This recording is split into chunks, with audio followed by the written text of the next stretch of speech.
नमस्कार। तरह तरह के जायकों की तलाश में हम इस वक्त वादी कश्मीर में हैं।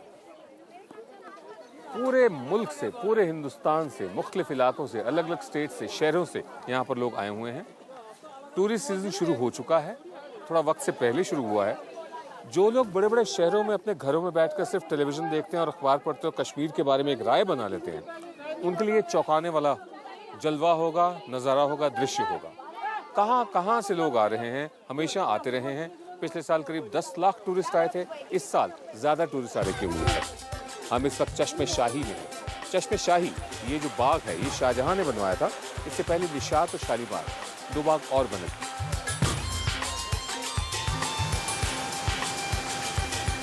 कहते हैं कि पंडित जवाहरलाल नेहरू इसी चश्मे का पानी पिया करते थे।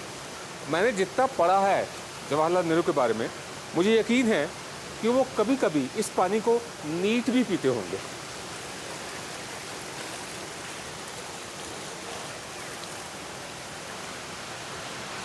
आइए चलते हैं। नील नील जहां बदले पानी पानी, नील नील जहां बदले पानी है एक रंग नया सा। स्वाद भला फिर क्यों ना बदले, बदल रही जब भाषा।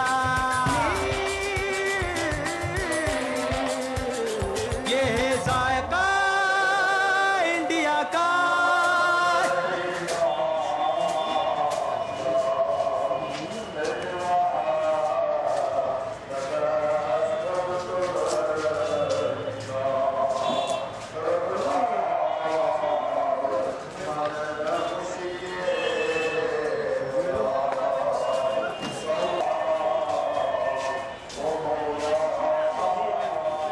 श्रीनगर का गुप्कार रोड एक वीआईपी एरिया माना जाता है, जहाँ पर मुख्यमंत्री, मंत्री, आईएएस, आईपीएस और बड़े बड़े अफसरान रहते हैं। उसी के बगल में एक ऐसा आस्थाना है, एक ऐसा स्थान है जहाँ पर असली वीआईपी हैं। सैयद मीर याकूब साहब की दरगाह है ये।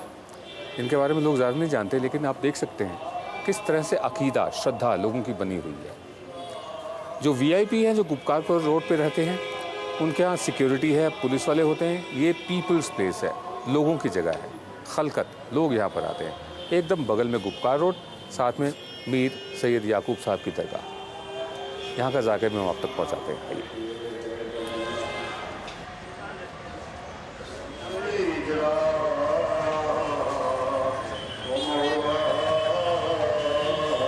तहरी, ये तबर्रुक है, प्रसाद है। तहरी बोलते हैं इसे यहाँ पर। किसी की कोई मन्नत यहाँ पूरी हो जाए तो वो कुछ बांटने आते हैं, तो ये प्रसाद है, तबर्रुक है। चावल उबाल के उसमें थोड़ी सी हल्दी, उसके बाद सरसों के तेल का छौंक लगाया जाता है और हल्के हल्के प्याज, जो यहाँ के जंगली प्याज हैं, प्राण बोलते हैं, वो डाला जाता है। इसका जायका आस्था का जायका है, अकीदे का, फेथ का।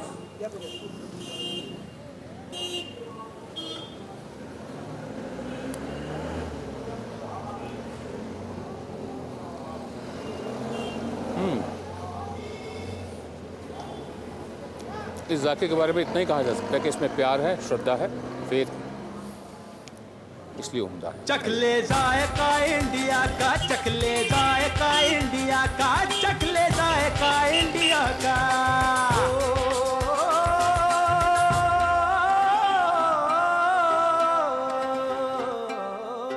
श्रीनगर के रेजिडेंसी रोड पर मैं इस वक्त ग्रैंड होटल एंड रेस्टोरेंट में बैठा हूँ, जो बहुत मशहूर जगह है यहाँ की, और कश्मीरी वाजवान यहाँ का बहुत मशहूर है। मेरे साथ बैठे हैं जनाब लतीफ़ अहमद भट्ट साहब, जो इसके मालिक हैं, और ये हमें बताएंगे इस इलाके के बारे में, कश्मीरी वाजवान के बारे में और अपने बारे में।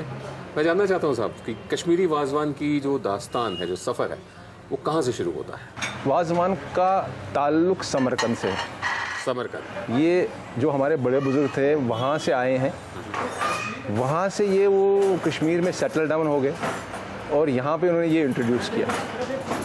लेकिन उस ज़माने में जो टिपिकल वाजवान होता था, उसमें खाली 7 चीज़ें होती थी। 7 चीज़ें होती थी। साथ में कबाब होता था, तबख माज होता था, जिसे कबरगाह भी कहते थे, और मेथी मांस होता था, रिश्ता होता था, रोगन जोश होता था, मिर्ची का कुरमा होता था और गोश्ताबा होता था। जी। एक कश्मीरी मुहावरा आम था कि सत्य से निख्यावत बात है, मतलब जिसका मतलब था आपको मैं 7 सालन का खाना खिलाऊँ। 7 सालन का खाना खिलाऊंगा। उसी का नाम आजमान पड़ होता है। जी।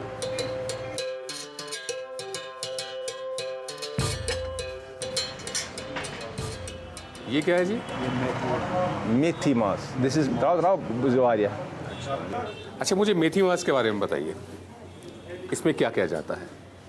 When you take the lamb steak, whatever small pieces you get from the lamb, मतलब ये गोश्त का बना हुआ गोश्त है? का बना होता है, लेकिन जो छिलके विलके वो जो उसकी कटिंग्स वटिंग्स निकलती हैं सारी, उनको बॉईल करके then they chop them up and then they cook it with a little of methi.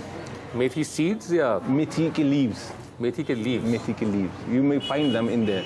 Okay, अच्छा अच्छा अच्छा। और इसमें कुछ और भी है साथ में? बस वही है जो कटिंग्स हैं, मीट कटिंग्स, इसमें मेथी के लीव्स आपको ये मिल रहे हैं। जी। था वो जिताएं। लजीज। और मेथी का जायका भी आ रहा है, गोश्त का जायका भी आ रहा है, बहुत बढ़िया। अच्छा, ये क्या है साहब? ये कांती कबाब ले आया है, ये मटन कांती। मटन कांती। यस। अच्छा, ज़रा मुझे इसके बारे में बताएं, ये क्या होता है? ये जो टेंडर पार्ट्स होते हैं लैम्ब स्टेक में, जिसमें चर्बी बिल्कुल नहीं होती, अच्छा। उसको निकाल के दही में मसाला मिला के सोख करके रख देते हैं।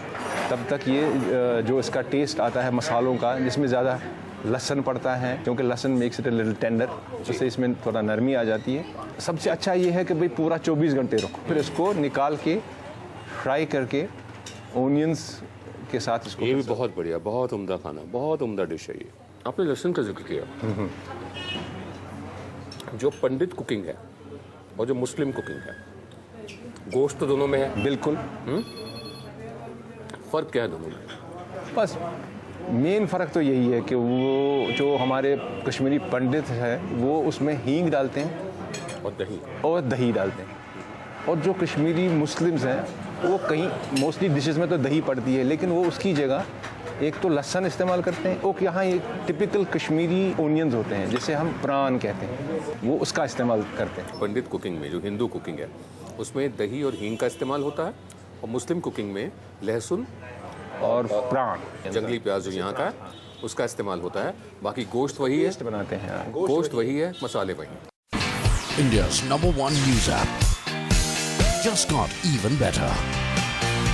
Download NDTV's new app. Fully optimized for retina display. Full screen view. Faster response time. And Sudoku. NDTV's new iPad app. Download now.